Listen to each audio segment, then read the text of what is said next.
Hi, I'm Mike, and welcome to my garden here in Letchworth Garden City.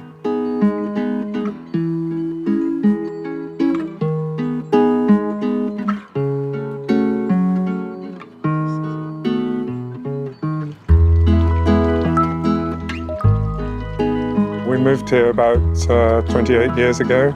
Wasn't much of a garden here then. An old lady who'd passed away had made most of it back to lawn. There were just obviously the mature trees around the side, but everything else in the garden we've created since then.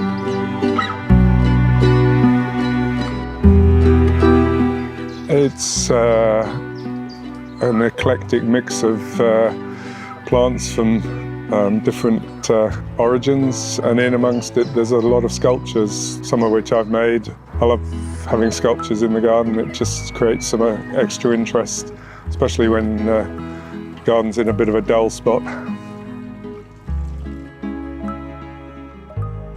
I like the sort of architectural shapes of plants. A lot of the inspiration comes from plant shapes, plant colour, visiting other gardens, getting ideas and things. So my favourite plants this time of year, sort of June, going into July. Obviously a lot of the poppies are out, lots of lilies. In the pond, in the wet garden, the bog primulas, pretty good. They were always my father's favourite flowers. This bed is always in the spring, it's got lots of tulips in it, but this time of year all the dahlias are out in it. They're some of my favourite flowers. A lot of colour in the garden just at the moment, which is what I like. Blues and purples and reds, so I don't use a lot of yellows and things. I like it one similar palette and then all the foliage colour as well. For a long time nobody would grow dahlias, but I love them. I think the colours of them are spectacular. This one's lovely. This is Kilburn Glow, this one, I think.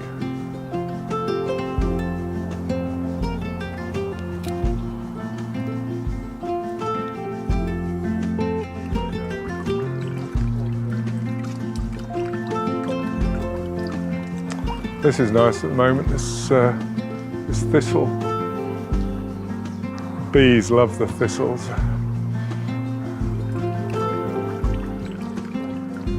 And this one here is actually a sea holly. It's an unusual one. These little baubles.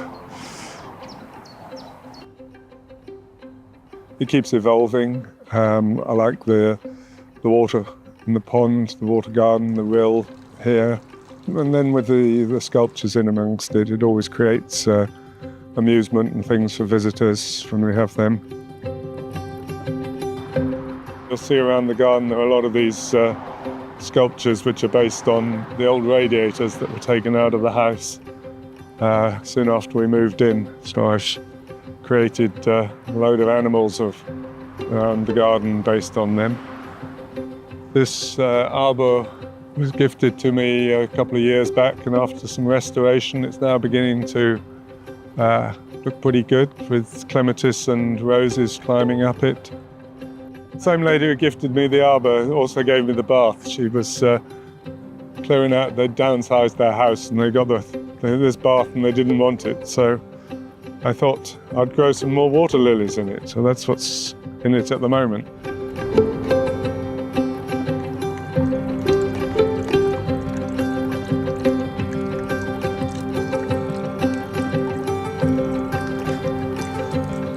This is probably my wife's favourite tree, which is a Magnolia grandiflora. So this is the summer flowering magnolia. Unfortunately, there aren't any flowers quite out today, but it has, see the buds up here, it has huge flower, beautiful citrusy smell. And then there's some beautiful roses around. This is perhaps my favourite rose at the moment up here, which is a morning mist. And beautiful clematis here. This one is Princess Diana. My grandmother, my father's side, was a great gardener. She had a wonderful garden in Hertfordshire. My father was farming, and so I sort of was used to an outdoor agricultural life, but he and my mother were very keen gardeners.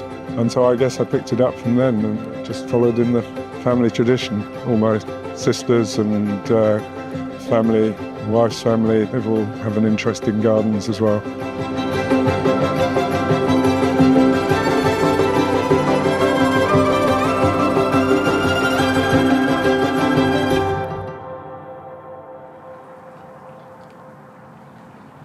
Obviously, for the pollinators, just the wildlife in general, most of which are welcome in this garden.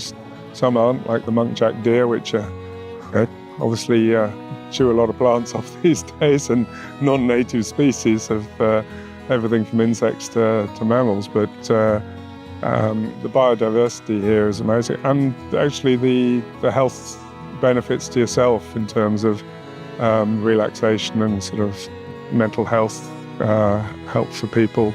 It's amazing how you can sort of get stuck into your garden and your worldly worries disappear. This is my secret garden through here.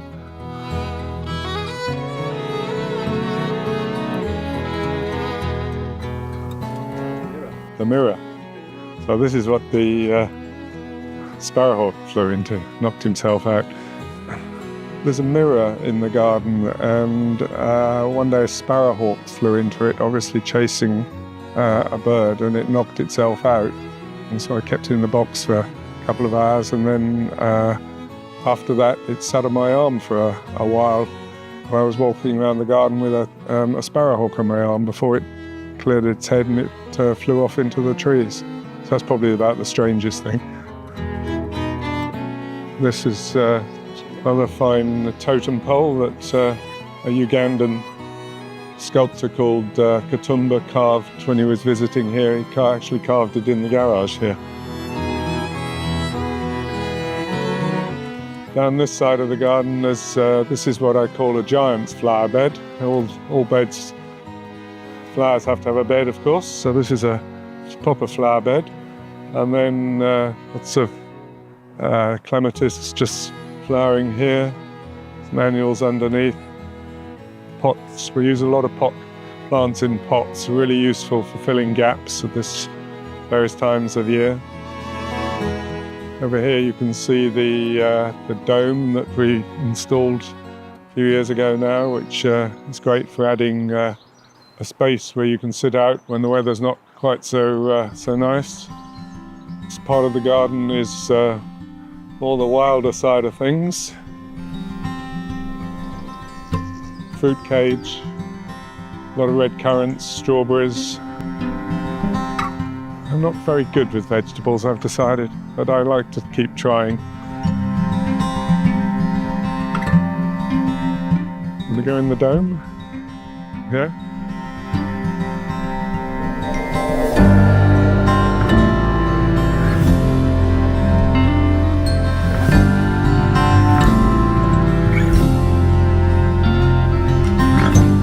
Lots of geraniums. This is perhaps my favourite geranium, this one, Cuensis.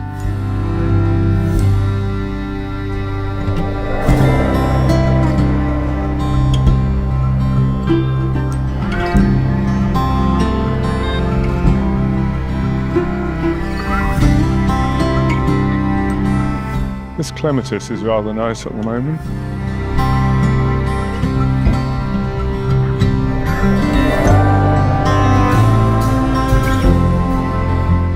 You know, if you don't keep on top of things, then it can get pretty wild. I actually quite enjoy weeding. I like getting down on my hands and knees and working with the soil.